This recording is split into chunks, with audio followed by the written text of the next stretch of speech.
ओम शांति, ओम शांति, ओम शांति। आज बाबा कह रहे मीठे बच्चे, बाप आए हैं कांटों को फूल बनाने के लिए। तो हम सभी बच्चे कांटे थे, ये स्वीकार करना है कि हम कांटे थे और अभी क्या बन रहे हैं, फूल बन रहे हैं। बहुत बच्चे बोलते हैं ना कि नहीं हम पहले से ही बहुत अच्छे थे, लेकिन पहले से अगर क्वालिटी अच्छा होता तो आज हम गिरते नहीं। तो बाबा कहता है कि बाबा आया है कांटों को फूल बनाने, और सबसे बड़ा कांटा तो देह अभिमान का ही है कि मैं शरीर हूँ। दुख सुख की फीलिंग ये सब आता है शरीर के अनुसार। अगर आत्मिक स्थिति में रहेंगे ना, दुख सुख निंदा स्तुति हार जीत कुछ भी नहीं है। केवल मैं आत्मा हूँ, खेल खेलने आई हूँ इस धरती पर। तो इससे ही सारा विकार आता है, इस शरीर से। इसीलिए हमेशा बाबा कहता देही अभिमानी बनकर रहो, देही अभिमानी। प्रश्न है, भक्तों ने बाप के किस कर्तव्य को न समझने के कारण सर्वव्यापी कह दिया है। आज सर्वव्यापी का बाबा राज बता रहा है। उत्तर, बाप बहुरूपी है। बहुरूपी का मतलब होता है कि जहाँ आवश्यकता होती है सेकंड में किसी भी बच्चे में प्रवेश करके सामने वाली आत्मा का कल्याण कर देते हैं।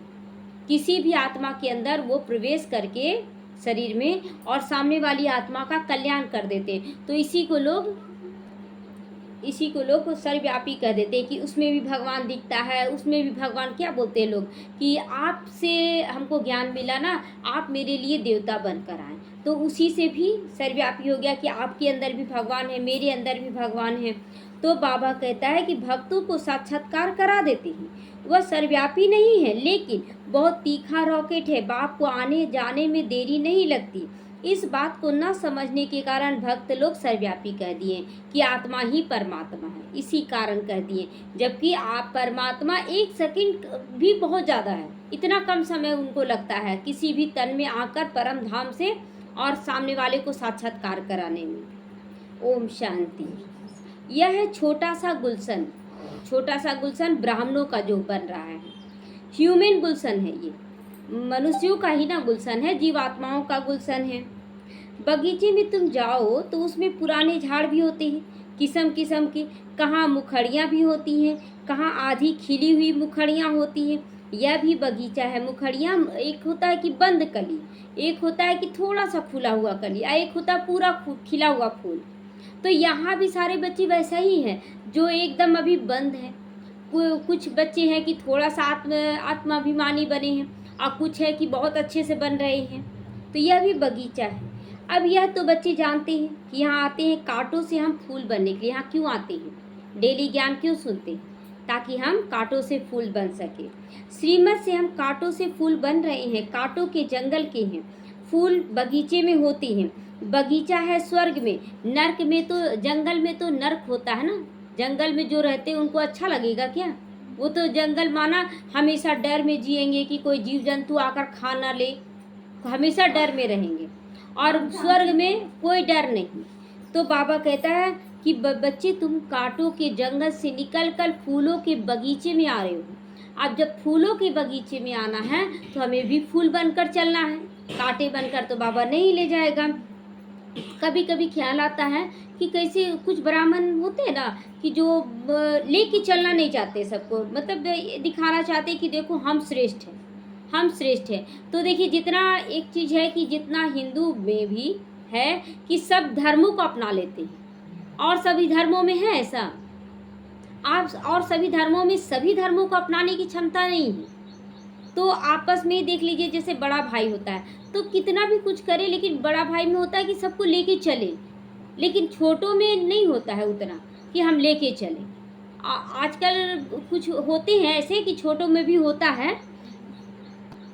तो इसी तरह यहाँ पर भी है कि यहाँ पर भी क्या है कि कुछ ब्राह्मण ऐसे होते हैं जो सबको लेके चलना चाहते हैं, कुछ छोटे भी ऐसे होते हैं जो सबको लेके चलना चाहते हैं, लेकिन अधिकांशता बड़े होते हैं ना, वो लेके चलते हैं। इसलिए हिंदू में कोई धर्म के प्रति विरोध नहीं होता है, और सब धर्मों में एकदम कट्टरपंथी होता है। नहीं, हम अपने धर्म को नहीं छोड़ सकते। आखिर बाबा बोला ना, देवी देवता कुल की आत्मा ही कन्वर्ट हो गई हैं, क्योंकि वो सब मान रही कि मेरे अपने हैं, चाहे उसके यहाँ जाए चाहे उसके यहाँ जाए, कोई दिक्कत नहीं, मान तो रहे उसी को। और सब धर्म वाले सोचते नहीं, मेरे ही धर्म का माने। तो बाबा कहता है ये कांटों का जंगल बन गया। बाप भी समझाते हैं यह है पतित कांटों का जंगल, वह है फूलों का बगीचा। फूलों का बगीचा था, वह अभी फिर कांटों का जंगल बन गया है। तो जब हमारे जीवन में कभी सुख था, तब दुख में आते हैं जब, तो हम आस रखते हैं कि फिर से सुख आ जाए, फिर से सुख आ जाए। उसी तरह बाबा कहता है कि फूलों का बगीचा था, अभी कांटों का बन गया, हम फिर से फूलों के बगीचे में जाना चाहते हैं। कोई कांटा में जाना चाहता है? एक आध कांटा रहे, एक दो कांटा रहने से कोई दिक्कत है क्या? रहना चाहिए, एक भी कांटा नहीं। तो पहले हम अपने संस्कारों को चेक करें, क्या हमारे अंदर कांटा है जो किसी को दुख दे रहा है? तो दे अभिमान है सबसे बड़ा कांटा। उसके बाद फिर सारे विकार आ जाते हैं। वहाँ तो तुम देही अभिमानी बनकर रहते हो, वहाँ हम हमेशा शरीर में रहते देही अभिमानी, मैं आत्मा हूँ। आत्मा में ज्ञान रहता है। अभी हमारी आयु पूरी होती है, अब हम यह पुराना शरीर छोड़कर दूसरा जाकर लेंगे। नशा रहता है ना कि अब जो दूसरा शरीर लेंगे हम, वो देवी देवता का लेंगे, साधारणतः नहीं लेंगे। तो साक्षात्कार भी होता है, हम गर्भ महल में जाकर विराजमान होंगे। गर्भ महल में, अभी गर्भ महल है ना, ये जो संगम युग है ना, एक गर्भ है। तो गर्भ में जब प्रवेश करते तो पहला जो गर्भ है आधा कल्प, मतलब जैसे 100 साल का होता है संगम युग ना, तो उसमें 50 साल जो होता है वो गर्भ जेल होता है, और उसके बाद हम गर्भ महल में प्रवेश करते हैं। तो यहाँ पर भी जितनी भी आत्माएं आती हैं, जैसे 10 साल के लिए भी आई संगम युग में, तो 10 साल में उसका 5 साल जाएगा गर्भ जेल में और 5 साल जाएगा गर्भ महल में। यहीं से वो स्टार्ट हो जाता है। फिर मुखड़ी बनकर मुखड़ी से फूल बन जाएंगे। यह आत्मा को ज्ञान दिया जा रहा है। सृष्टि चक्र कैसे फिरता है, यह ज्ञान अभी किसी को नहीं, किसी को नहीं। सब तो हम लोग यही ना समझते थे कि यही जन्म मिला है, चलो दुख या सुख जो भी है, हम जो भी कर्म कर रहे हैं करते चले जाएं, और जो भोगना होगा देखा जाएगा। क्योंकि जन्म मरण का ज्ञान नहीं था, सृष्टि चक्र का ज्ञान नहीं था। इसीलिए आज जब लोग सुनते हैं ना कि विनाश हो जाएगा, तो और ही ज़्यादा पाप करना शुरू कर दिए। क्यों? सोचते जो करना है कर लो, फिर तो खत्म होना ही है। तो सिर्फ यह ज्ञान रहता है, यह शरीर पुराना है, इसको आप बदलना है। सत्युग में ये ज्ञान रहे, इतना ज्ञान नहीं रहेगा, लेकिन ये ज्ञान रहेगा कि ये शरीर अब छोड़ना है और दूसरा नया शरीर लेना है। अंदर में वहाँ खुशी होती है। कलयुगी दुनिया में कोई भी रस्म आदि वहाँ नहीं होती। यहाँ का जो रस्म रिवाज होता है, रोने पीटने का, अकाले मृत्यु का, लड़ाई झगड़ा करने, वो सब वहाँ नहीं होगा। यहाँ होती है लोक लाज कुल की मर्यादा, सब कुछ फर्क होगा। यहाँ का लोक लाज कुल की यहाँ क्या होता है कि लोग आज मुस्लिम लोग पूरा करते हैं, बुर्का ओढ़ कर चलते हैं। हिंदू में भी इतना इतना घूंघट कर लेते, क्यों करते हैं? विकारी दृष्टि ना जाए। और सतयुग में कोई विकारी रहेगा ही नहीं। जो दृष्टि जाए तो वहाँ पर कभी भी आप नहीं देखेंगे देवी देवता को आंचल लिए हुए, कभी नहीं देखेंगे। तो वहाँ की मर्यादा को सत्य मर्यादा कहा जाता है। वहाँ आत्मिक स्थिति का ज्ञान होगा। यहाँ तो असत्य मर्यादा है। सृष्टि तो है ना नई और पुरानी, बाप आते ही हैं, जबकि आसुरी संप्रदाय, यहाँ आसुरी संप्रदाय एक दो की दृष्टि खराब हो ही जाती है। कितना अपनी पत्नी है, दूसरों की बहू बेटियों पर नज़र जरूर डालते हैं। अपना पति है, दूसरों के पति पर नज़र जरूर जाएगा, उसका पति ऐसा है, उसका क्यों जा रहा है, क्यों जा रहा है? क्योंकि जो अपनी बने हैं ना, उसमें कुछ ना कुछ कमी दिख रहा है, और वो कमी जब सामने वाले के अंदर नहीं दिखता तो उसकी ओर आकर्षित होने लगते हैं। तो उसमें ही दैवी संप्रदाय की जब स्थापना होती है तब विनाश होता है। तो यहाँ जब हम देवी देवता बन रहे हैं, तो ये जो संस्कार कड़ा है आसुरी संस्कार, उसको क्या करना, खत्म कर देना है। तो जरूर आसुरी संप्रदाय में हैं हम लोग, उसमें ही दैवी संप्रदाय वाला स्थापन हो रहा है। हम लोग हैं आसुरी संप्रदाय के बन गए। अब देने का संस्कार, देवी देवताओं का पवित्र संस्कार इमर्ज करना है। यह भी समझाया है कि ये सब किससे होगा, बाहुबल से कि योग बल से?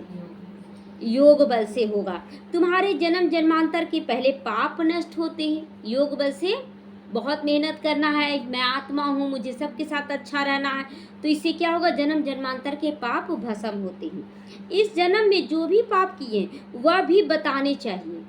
देखिए इस जन्म में मतलब जो इस शरीर द्वारा जन्म हुआ है, तो इसमें भी बहुत सारा पाप किए हम लोग, ठीक है 63 जन्म का याद नहीं, इस जन्म का तो याद है किसको हम भला बुरा कहें, मन से किसको गाली दिए, किसको स्वागत तो किए लेकिन उसके लिए गलत अंदर में सोचते चले गए। ये सब बहुत सारी बातें अंदर में चलानी चाहिए, बाबा को बता देनी चाहिए कि बाबा हम क्या क्या पाप किए हैं। ये पाप बताने से आपका पाप आधा हो जाएगा। उसमें भी खास है विकारों की बात कि आप विकार में कितना गिरे और दूसरों को कितना विकार में गिराएं, ये सारा बात बताना चाहिए। याद में है बल, जितना बाबा को याद करेंगे उतना बल मिलता है। बाप है सर्वशक्तिमान, तुम जानते हो जो सभी का बाप है उनके साथ योग लगाने से पाप भस्म होते हैं। बाबा कहता है जितना हम शिव बाबा से योग लगाएंगे, जितना खुशबू लेंगे ना गुलाब की उतना खुशबूदार बनेंगे। तो बाबा का भी खुशबू जितना लेंगे, बाबा को याद जितना करेंगे उतना उसका ज्ञान गुण शक्तियों को खींचेंगे। हम जिसको याद करते हैं ना उसका ही शक्ति खींचते हैं। तो इसीलिए हम दिन भर में सोचे कि हम किसको याद कर रहे हैं। यह लक्ष्मी नारायण सर्वशक्तिमान है ना, सारी सृष्टि पर इनका राज्य है। वह है नई दुनिया, वहाँ नई दुनिया होगी, हर चीज़ वहाँ नई मिलेगी, हर चीज़ नया हो। ऐसे भी घर बनाते हैं तो पुराना शोभता नहीं है, शोभेगा पुराना, तो नया घर में सब कुछ लगता नया नया ले। तो बाबा कहता है इसीलिए बच्चे यहाँ का सब कुछ छोड़ दो, पुराना ले जाना है क्या कुछ भी, वहाँ तो सब कुछ सब फर्नीचर तक सोने का बनेगा, हीरो का बनेगा, तो यहाँ ले जाके क्या करोगे। तो यहाँ जितना सिंपल में चलोगे तुम उतना बचेगा तुम्हारा खजाना, और जितना बचाओगे उतना लंबे समय तक चलेगा। तो यहाँ पर बाबा कहता देह भान में आकर ये चाहिए नहीं। सबसे बड़ा एग्जाम्पल तो ब्रह्मा बाबा है, कहाँ इतना बड़ा बड़ा हवेली में रहने वाला, और कहाँ एक छोटा सा कुटिया, जाकर देखिएगा मधुबन में जो नहीं गए हैं कितना छोटा, अभी तो बड़ा कर दिया गया फिर भी कमरा, क्योंकि बच्चे जो आते हैं ना बैठते थे तो भर जाता था, इसीलिए थोड़ा बड़ा कर दिया गया। कुटिया वही है, कुटिया एकदम छोटा सा है था, और वो भी एकदम साधारण कुटिया में रही।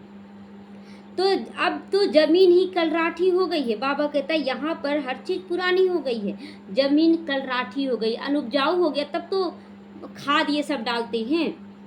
अभी तुम बच्चे नई दुनिया के मालिक बनते हो, तो इस दुनिया का पुराना सब कुछ छोड़ना होगा। तो इतनी खुशी रहनी चाहिए ना, खुशी देखिए जब कुछ मिलता है तो बहुत खुशी होना, मेरा घर बन रहा है, मेरा बहुत अच्छा घर बन रहा है, सबको बताते मेरा वहाँ घर बन रहा है। तो उसी तरह गिरी प्रवेश करेंगे तो आइएगा बोलते हैं ना, तो यहाँ भी सतयुग में हम लोग जा रहे हैं तो दूसरों को भी निमंत्रण देना, आप लोग भी आओ, आप लोग भी आओ।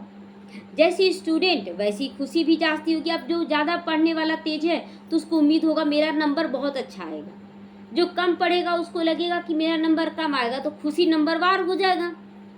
तुम्हारी यह ऊंची से ऊंची यूनिवर्सिटी है, ऊंची से ऊंचा पढ़ाने वाला बाप है। हमें पढ़ाने वाला कौन, साधारण नहीं, परम पिता परमात्मा शिव गुरु, जिसके लिए लोग गायन तो करते हैं पहचानते नहीं, और हम उनको पहचान भी रहे हैं, जान भी रहे हैं और ज्ञान भी ले रहे हैं। तो बच्चे पढ़ते भी हैं ऊंची से ऊंचा बनने के लिए। ऊंची से ऊंचा महान आत्मा, पुण्य आत्मा, उनसे ऊंचा है देवी देवता। तो हम लोग देवी देवता बनने जा रहे हैं। तुम कितना नीचे नीचे गिर गए थे, नीचे गिर गए थे ना, कहाँ देवी देव क्या बोलते थे, हम विषय विकारी हैं, मेरे ऊपर बहुत सारा पापों का बोझा है, तुम तो भगवान हो, बहुत कुछ बोलते थे कि मेरे पाप हर लो।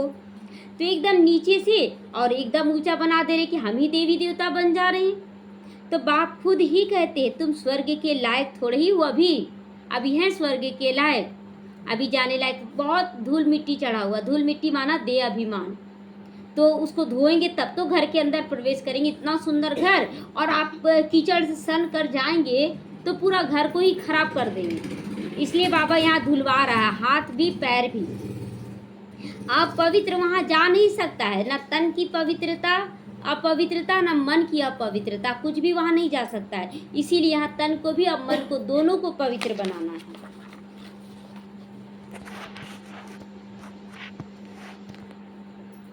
नीचे हैं तब तो ऊंचे से ऊंचा देवताओं के आगे जाकर महिमा गाते हो। अगर नीचे हो तब तो जाते हैं महिमा गाने, क्यों जाते हो, उनकी महिमा क्यों गाते हो, क्योंकि वो ऊंचे हैं। मंदिरों में जाकर उन्हों की ऊंचाई और अपनी नीचता का वर्णन करते हो। हम लोग अपनी नीचता का वर्णन बोलते हैं ना कि हम विषय विकारी हैं, हम ये हैं, तो हम लोग अपनी खराबियों का वर्णन करते हैं और उनकी अच्छाइयों का वर्णन करते हैं। फिर कहते हैं रहम करो, हम भी ऐसे ऊंचे बन जाएं। उन्हों के आगे माथा टेकते हो, तो वह भी मनुष्य हैं, परंतु उनमें दैवी गुण है, देने का संस्कार, जिसकी पूजा आज तक हो रही है। मंदिरों में जाते हैं, उन्हों की पूजा करते हैं कि हम भी उनकी जैसा बन जाएं। तो बनते क्या करते हैं कि हमारा मेकअप रहन सहन कर लेते हैं उनके जैसा, लेकिन दैवी गुण नहीं है तो मनुष्य के मनुष्य ही ठहरे। जब दैवी गुण दैवी संस्कार हो जाता है ना, तो वो सिंगारित अपने आप नजर आने लगते हैं। सिंगार, स्थूल सिंगार यहाँ करने की जरूरत नहीं पड़ती है। तो यह कोई को पता ही नहीं। ये किसी को पता है कि संस्कारों का भी सिंगार होता है? कोई भी रहे घर में, अगर उसका बोल व्यवहार बहुत अच्छा है, सबको लेके चल रहा है, वो ज़्यादा सुंदर है कि जो दिन भर पूरा मेकअप में रहता बहुत सुंदर, वो ज़्यादा सुंदर है? कौन सुंदर लगेगा? संस्कारों का ही सुंदर ना। शरीर का सुंदरता कोई मायने नहीं रखेगा। तुम बोलेगा ऐसा सुंदरता भाड़ में जाए, ऐसे बोल देते हैं, है ना। लेकिन संस्कारों का सुंदर होना चाहिए। उन्हों को फिर ऐसा किसने बनाया? बनाने वाला कोई तो है। तो तुम बच्चों की बुद्धि में सारा ड्रामा बैठा हुआ है। कैसे इस दैवी झाड़ की सैपलिंग लग रही है। सैपलिंग मतलब बीजारोपण कैसे किया जा रहा है संस्कारों का। 1 2 3 ऐसे करते हुए बाबा सबको तैयार करा। पहले ब्रह्मा बाबा के अंदर भरा, फिर ब्रह्मा बाबा अनेक आत्माओं को भरे। कुछ नया नया संस्कार दैवी गुण और भी इमर्ज होते जा रहे हैं। तो बाप आते भी है संगम युग पर। यह पतित दुनिया है, इसीलिए बाप को बुलाते हैं, हमको आकर पतित से पावन बनाओ। क्योंकि पतित बनने से बहुत दुखी हो गए, बहुत भारीपन लग रहा है, जीवन जीने में मजा नहीं आ रहा। इसीलिए भगवान को कहते, भगवान आकर हमें पतित से पावन बनाओ। अभी तुम पावन होने के लिए ही तो पुरुषार्थ कर रहे हो। अभी देखिए कि भगवान का टचिंग है, तब तो हम लोग भगवान की सुन रहे हैं यहाँ आकर और धारण करने की सोचते। कौन देख रहा है, कौन तुम लोगों को पढ़ा रहा है? दुनिया वाले पूछते हैं, लेकिन ये अपने अंदर महसूस होता है कि हम लोगों को भगवान पढ़ा रहा है। कोई देहधारी का ये ज्ञान नहीं है। हाँ, बाकी सब हिसाब किताब चुकतू करके चले जाएंगे शांति धाम। अब जितनी भी आत्मा है सब हिसाब किताब चुकतू करके जाएंगे। मन मना भाव का मंत्र मुख्य है। मन मना भाव, जो मन को कंट्रोल कर लिया, जो मन को मंदिर बनाकर उसमें शिव परमात्मा को बैठा लिया, वही श्रेष्ठ बनेगा। तो यहाँ पर इसी में नंबरवार हो जाते हैं ना। तन का पवित्रता तो भक्ति मार्ग में भी ले आते हैं। भक्ति मार्ग में वैष्णव जो बनते हैं लाते हैं ना।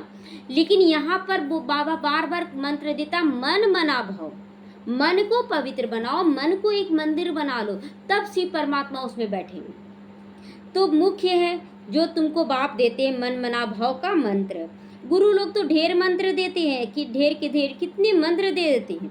बाप का तो एक ही मंत्र है। गुरु लोग तो कान में बोलते हैं, मंत्र वही रहता, ओम नमः शिवाय, ओम भूर्भुवः स्वः, यही सब मंत्र देते, कोई अलग नहीं देते हैं। लेकिन कान में बोलते ताकि कोई एक दूसरे को जाने ना, और बोल देते किसी को बताना नहीं, ताकि राज रहे कि हम कोई अलग मंत्र नहीं दे रहे हैं। अगर सब एक दूसरे को बता दे ना, तो फिर बोलेगा अरे वही सब तो मंत्र दे रहे, कौन अलग दे रहे हैं। तो इसलिए बोलते हैं नहीं बताना। यहाँ तो शिव बाबा ऐसा है, खुलेआम बोलता है मन मना भाव।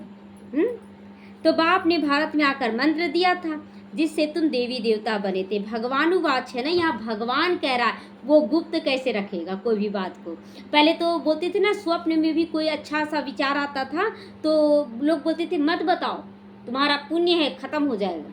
और यहाँ पर बाबा बोलता है कुछ भी तुमको अनुभव होता है ना, सबको शेयर कर दो, ताकि तुम्हें देख कर और लोग बन जाए।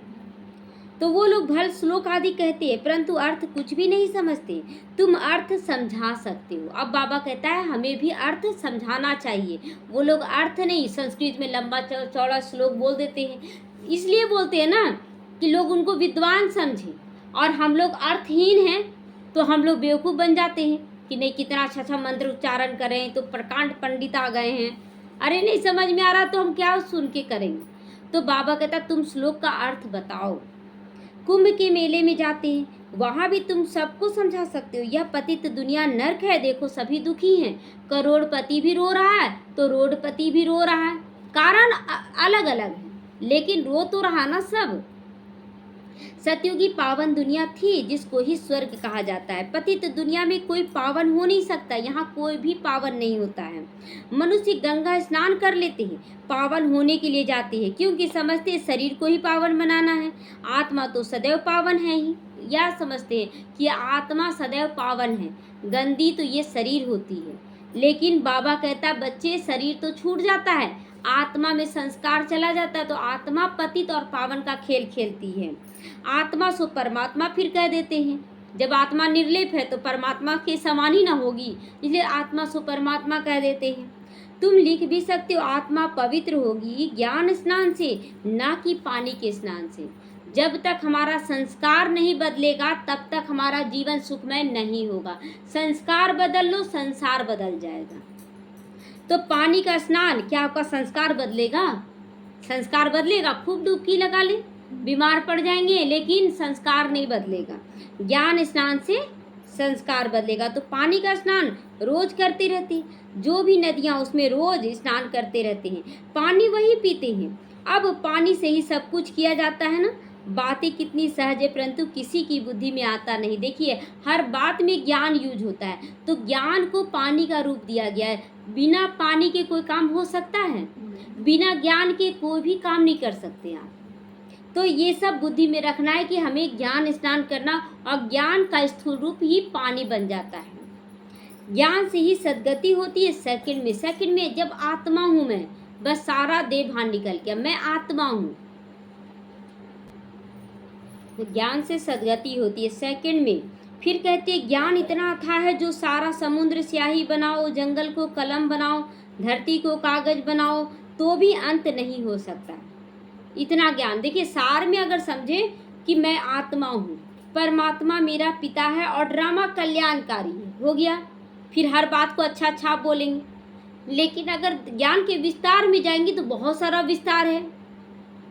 तो बाप भिन्न भिन्न पॉइंट्स रोज समझाते रहते। बाप कहती हैं आज तुमको बहुत गुह्य से गुह्य बातें सुनाता हूँ, गहरे से गहरा राज समझाता हूँ।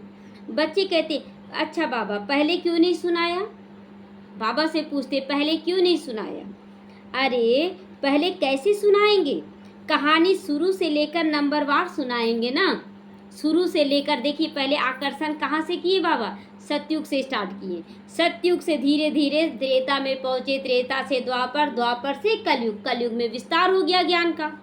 ज्ञान का विस्तार सतयुग में है सार। तो बाबा धीरे धीरे सतयुग से आ गए इसमें कलयुग तक का ज्ञान में। तो बाबा कहता शुरू से ना बताएंगे कि कलयुग उल्टा जाएंगे, कलयुग का ज्ञान से सतयुग ले जाएंगे, नहीं, सतयुग के ज्ञान से कलयुग में लाएंगे। कलयुग का विस्तार में बताएंगे कि देखो आज क्यों ऐसा हो गया। तो पिछाड़ी का पाठ पहले कैसे सुनाएंगे बाबा? पिछाड़ी का पाठ, कलयुग का पाठ कैसे सुना देंगे?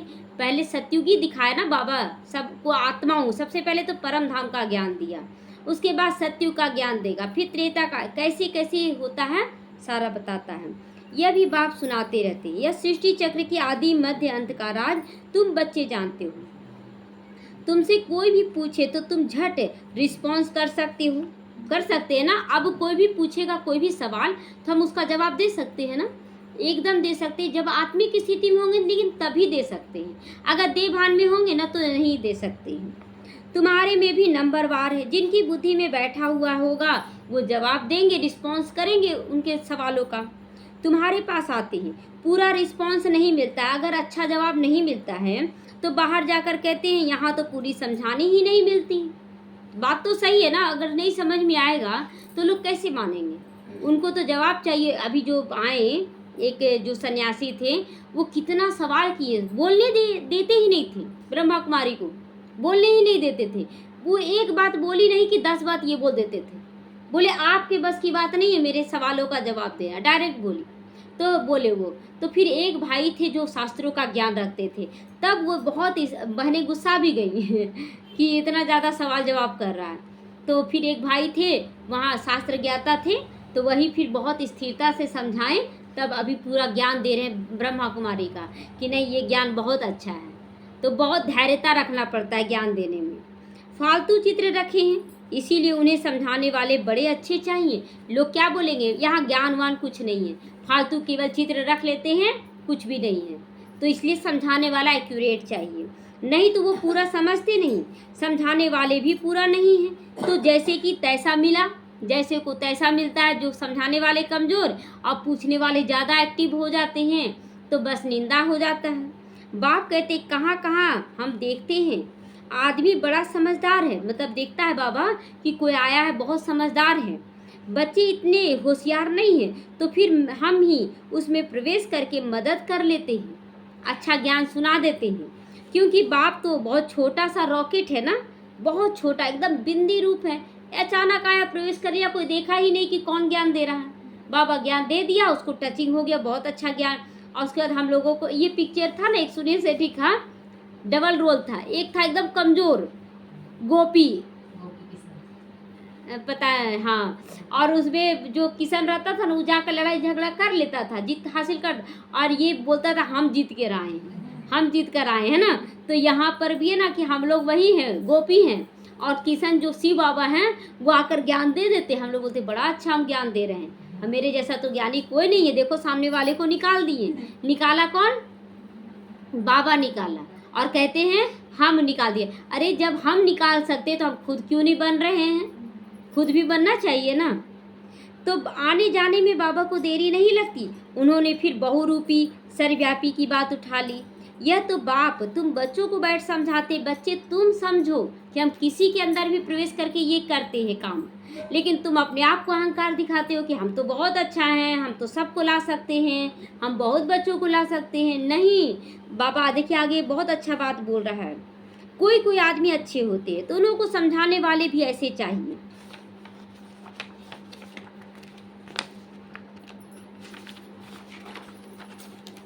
तो कोई छोटेपन में भी शास्त्र कंठ कर लेते हैं, क्योंकि आत्मा संस्कार ले जाती है। जैसे बाबा बोलता है कि कोई को समझाने, बाबा ज्ञान देता है, किसी के अंदर में आ जाता है और सामने वाले को ज्ञान देता है।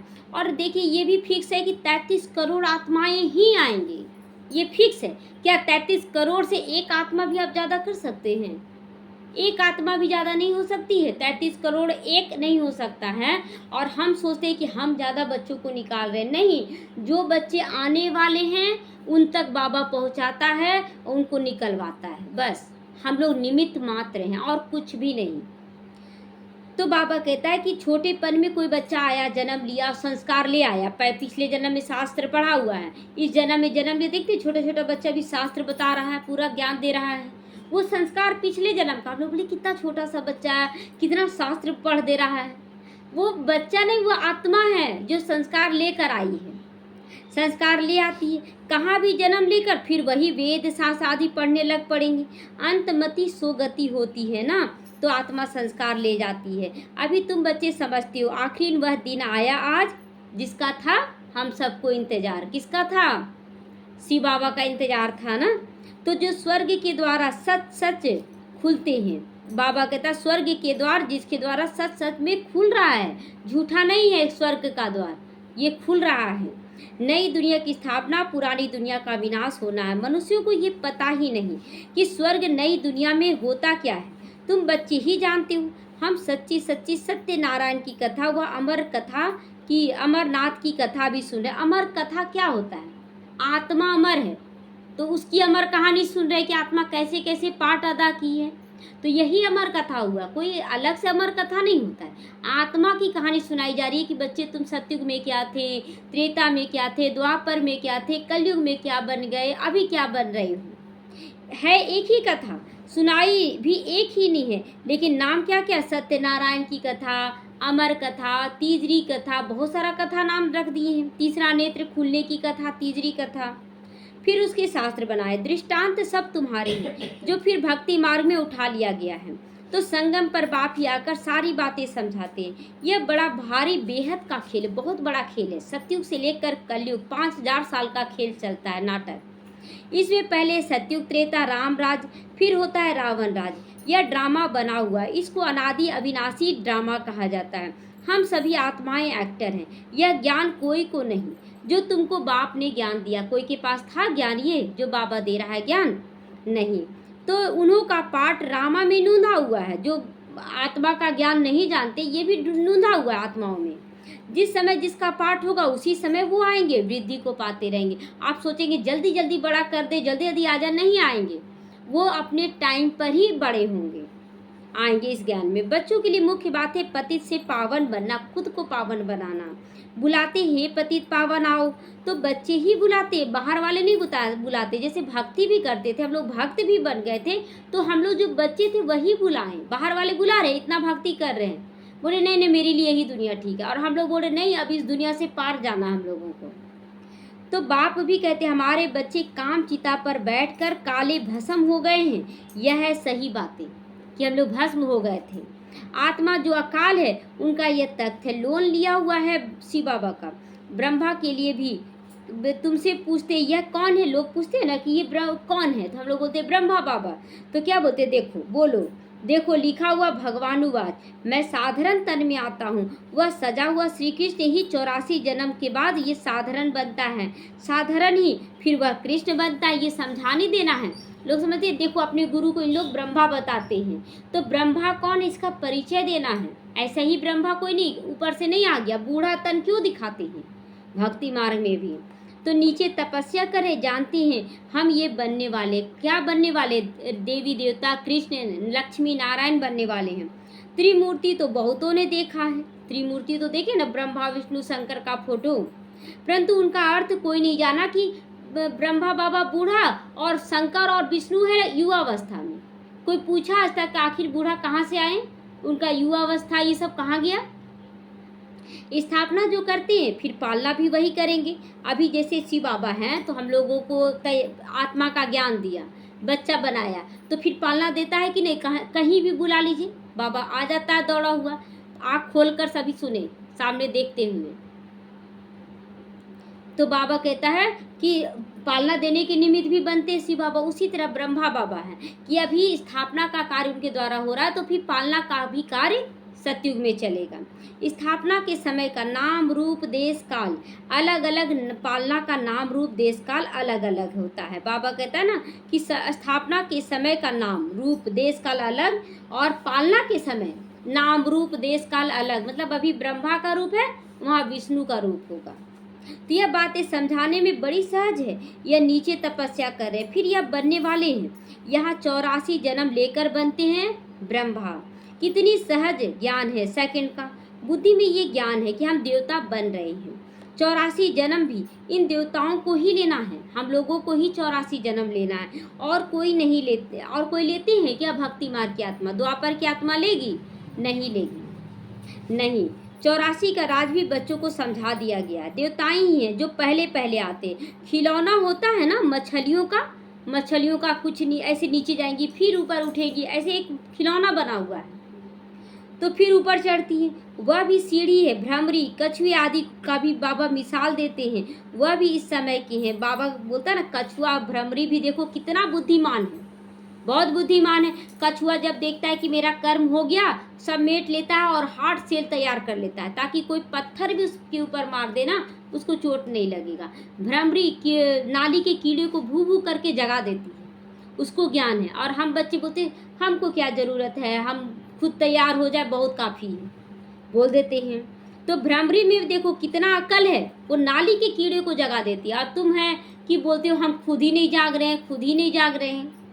मनुष्य अपने को बहुत अक्लमंद समझते हैं ना, इसीलिए बाबा एग्जाम्पल दे रहा है कि भ्रमरी और कछुआ तुमसे ज़्यादा अक्लमंद है। परंतु बाप कहते हैं भ्रमरी जितना अकल भी नहीं है तुम्हारे अंदर, भ्रमरी जैसा भी अकल नहीं है।